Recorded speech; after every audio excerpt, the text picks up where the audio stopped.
नमस्कार दोस्तों। आज बहुत ही गंभीर मुद्दे पर बात करने को दिल चाहा। मैंने सोचा कि मैं भी अपने मन की बात आप सभी के सामने रख दूं। जैसे देश के प्रधानमंत्री माननीय श्री नरेंद्र मोदी जी अपने मन की बात रखते हैं। मैं चंडीगढ़ का रहने वाला हूं और चंडीगढ़ की ही बात करूंगा। चंडीगढ़ के अंदर चंडीगढ़ के युवाओं को ही काम नहीं मिलता। जितनी भी सरकारी पोस्टें आती हैं, चाहे वो चंडीगढ़ पुलिस की हो, किसी भी डिपार्टमेंट की हो, हरियाणा से, पंजाब से, हिमाचल से आए हुए युवाओं को नौकरी मिल जाती है। लेकिन जब चंडीगढ़ का लड़का या चंडीगढ़ का बेटा या चंडीगढ़ की बेटी पंजाब में, हरियाणा में, हिमाचल में वैकेंसी देखता है और कि खाली है, वैकेंसी निकली है, तो उसमें वो भरने के लिए उसको वो भर नहीं सकता। मैं क्या बोलूँ आप लोगों को। तो चंडीगढ़ के युवाओं के साथ ऐसी नाइंसाफ़ी क्यों हो रही है?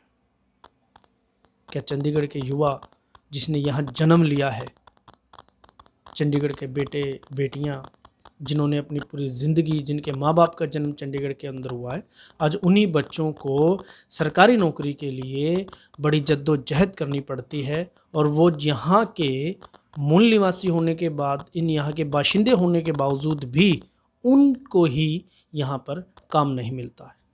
जैसे कि चंडीगढ़ पुलिस की बात ले लेते हैं।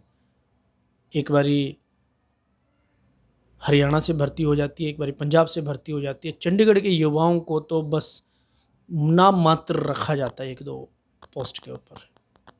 तो ऐसा नहीं होना चाहिए, क्योंकि चंडीगढ़ में रहने वाले, जब पंजाब में रहने वाले पंजाब में नौकरी पा सकते हैं, हरियाणा में रहने वाले हरियाणा की नौकरी पा सकते हैं, हिमाचल में रहने वाले हिमाचल की नौकरी पा सकते हैं, या तो फिर ऐसे ही होना चाहिए कि चंडीगढ़ में रहने वाला पंजाब में भी भर सकता है फॉर्म, हरियाणा में भी भर सकता है फॉर्म और हिमाचल में भी भर सकता है। अगर हम नहीं भर सकते तो ये हरियाणा, पंजाब के और हिमाचल के बच्चे यहाँ नहीं भरने चाहिए। यहाँ इनको जॉब नहीं मिलनी चाहिए जब हमें कहीं नहीं मिलती, या चंडीगढ़ के युवाओं को कहीं नौकरी नहीं मिलती। जब हमें कहीं फॉर्म भरने की हमारी उसके अंदर एक लगा देते हैं कि जी आप अदर स्टेट हो, तो चंडीगढ़ ये ज़रूरी थोड़ा है चंडीगढ़ किसी के घर का है या किसी के बाप की जागीर है। यह हिंदुस्तान सबका है, ये भारत सबका है। अगर बच्चे को ये लगता है कि महाराष्ट्र में वैकेंसी निकली है और मैं उस चीज़ को या उसकी जो उनकी फॉर्मेलिटी है उसको पूरा कर सकता हूँ, तो उसको भरनी चाहिए।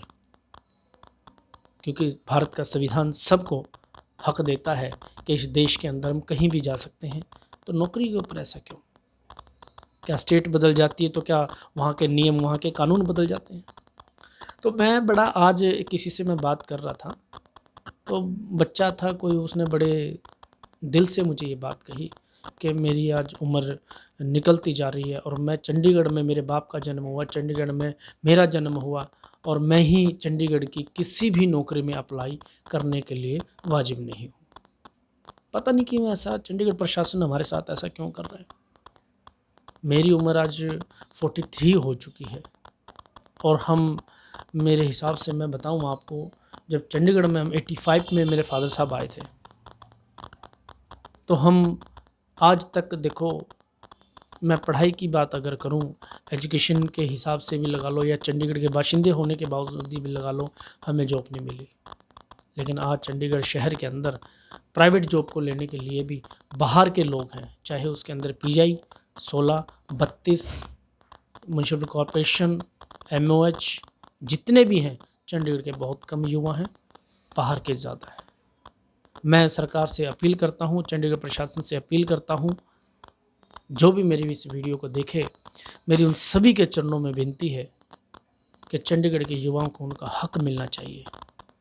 पंजाब के बच्चे भी हमारे हैं, हरियाणा के बच्चे भी हमारे हैं, हिमाचल के बच्चे भी हमारे हैं, क्योंकि ये देश सबका है।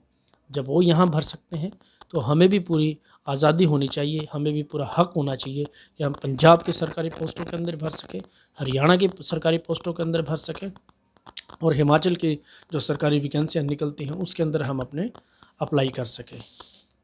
तो मेरी आप सभी से विनती है कि ये चंडीगढ़ प्रशासन को सोचना चाहिए, या तो बिल्कुल ही बंद करे कि बाहर का बच्चा यहाँ फॉर्म नहीं भर सकता सरकारी जॉब के लिए या प्राइवेट जॉब के लिए, या फिर हमें भी इन तीनों स्टेट के अंदर, चाहे वो प्राइवेट हो चाहे सरकारी हो, हमें जॉब के लिए यहाँ अप्लाई करने की पूरी आज़ादी होनी चाहिए।